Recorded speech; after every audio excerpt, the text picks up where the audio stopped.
too. So, I don't know if y'all can see this right now.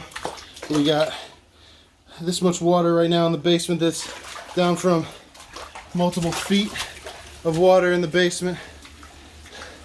You can see right here on my dirt bike tire how high the water got. Maybe about 1.5 feet. Everything in the basement's pretty much ruined. We got the laundry. Water has nowhere to escape. We don't have sumps. I was able to get some of my stuff out of here, but not much.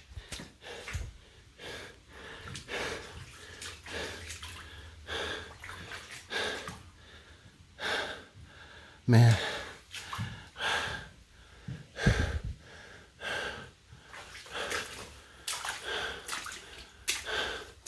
I don't even know what to do. I'm just bailing out the water with a broom, doing my best.